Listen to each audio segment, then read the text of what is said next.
témoigner de la puissance de Dieu qui t'a guéri d'une maladie ne signifie pas que tu es converti. Nous allons voir dans la parole de Dieu, c'est quoi être converti selon 1 Thessaloniciens, chapitre 1, verset 8 au verset 9. Bienvenue sur Affirmer ma foi, afin de ne plus être un enfant flottant et emporté à tout vent de doctrine par la tromperie des hommes. Nombreux sont dans les églises chantant avec les saints, attachés à Christ, non pas par la vraie conversion, mais des fois par l'émotion d'être guéri, l'émotion d'avoir été exaucé par Dieu, la bonté de Dieu, l'amour de Dieu qui s'est manifesté dans leur vie, et ils embarquent dans la foule de tous ceux-là qui crient « Jésus, Seigneur, Jésus, Seigneur », et aussi ils embarquent « Jésus, Seigneur, Jésus, Seigneur », alors que dans leur vie, il n'y a pas de fruits, des signes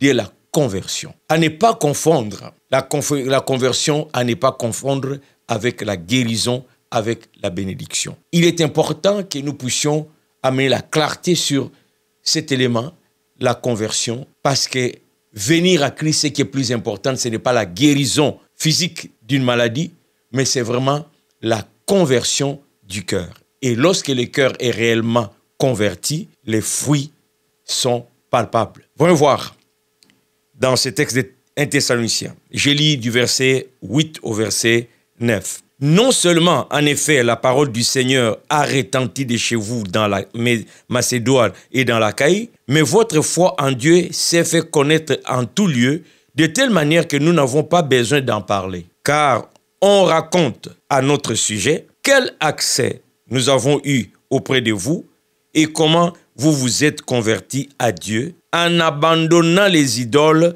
pour servir les dieux vivants et vrais. Voilà un témoignage des gens réellement convertis. L'apôtre Paul félicite ici les Thessaloniciens.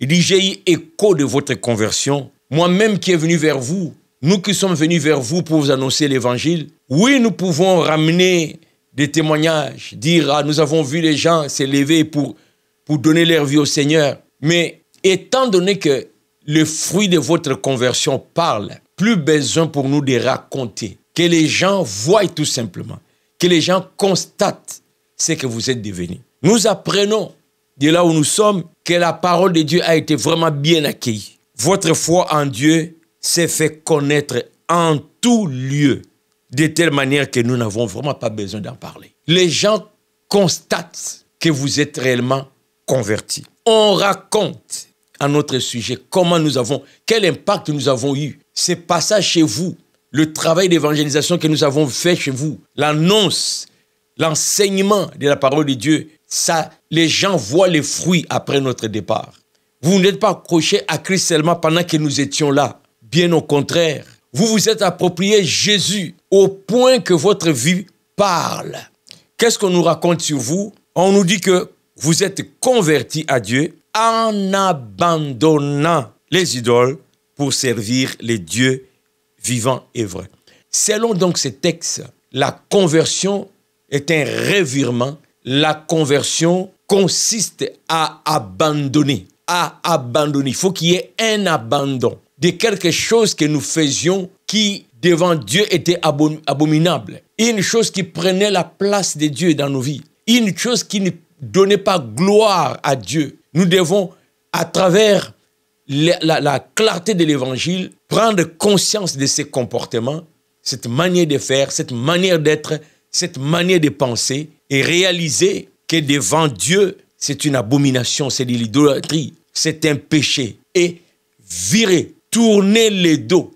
Bien-aimé, ça fait combien de temps tu es dans le milieu chrétien? Qu'est-ce que tu peux dire avec clarté, affirmation que tu as abandonné? À quoi est-ce que tu as tourné le dos dans ta propre conscience, au fond de ton cœur? Qu'est-ce que tu as vraiment abandonné? C'est pas étonnant de voir parfois dans nos églises des bien-aimés, des frères que nous aimons, des sœurs que nous aimons, qui viennent constamment avec nous à l'église, mais après l'église, ils sont les mêmes. Il y a des jours, j'avais rencontré un bien-aimé que je ne voyais plus depuis des années. Lorsque je l'ai revu, j'étais étonné de voir qu'il est encore cet homme qu'il était au début de sa foi, où il y avait certains comportements qu'on ne tolérait pas en disant, bon, il vient d'arriver au Seigneur, le changement ne va pas se faire en une journée. Mais depuis plus de 20 ans, des choses qui devraient longtemps ne plus l'accabler, ne plus être son identité, sont encore là. Et je les rencontre à l'église. Mais qu'est-ce qui fait qu'il y a encore cette attitude, cette manière d'être, cette manière de faire? On sent encore le vieil homme. Le vieil homme est encore là. Et puis je me suis posé des questions. L'évangile n'arrive toujours pas à cogner, à transformer ce cœur. Et pendant que je parle, je pense encore à un cas. Il y a une dame que j'ai connue dans un autre pays où je vivais. Elle était mal réputée là. Comme, vous savez, il y a certaines personnes, nous sommes tous pécheurs dans le sens que nous sommes humains, on a nos défauts, on a nos faiblesses. Mais il y a des gens, des fois, c'est comme s'ils sont l'incarnation du mal. Et cette dame était vraiment l'incarnation du mal. C'était connu même des petits-enfants, incarnation du mal. Je revisite le pays, je revisite le quartier. Elle n'a pas changé. Non seulement elle n'a pas changé physiquement, bien à elle, on dirait qu'elle ne vieillit pas. Mais après avoir passé quelques temps avec elle, ça sentait encore le mauvais caractère. Et pourtant, elle est tout le temps à l'église.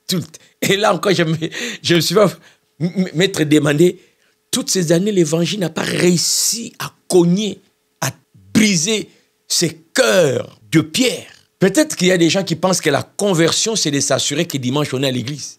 La conversion, c'est de dire, moi, je sais que c'est Dieu qui me protège. Il y a des gens peut-être qui pensent que la conversion, c'est dire chaque jour, Dieu, merci pour la vie, merci pour la santé, merci pour la nourriture, et mettre un peu d'argent dans le panier d'offrande. Je ne sais pas. La conversion, c'est un changement radical. Il faut tourner le dos à un mauvais comportement. À quoi est-ce que tu as tourné le dos, bien-aimé? Et que disent les gens autour de toi? Est-ce que ceux qui t'ont connu peuvent témoigner que ton intérieur a changé, qu'ils voient les fruits de ta conversion? Est-ce que tes camarades avec qui tu t'es tremballé dans des choses pas correctes devant Dieu te considèrent toujours comme l'un de leurs? Ou aujourd'hui, ils peuvent dire, ah, lui, il a traversé, il est dans un autre monde. Bien-aimé, c'est important. Ne te contente pas seulement d'aller à l'église.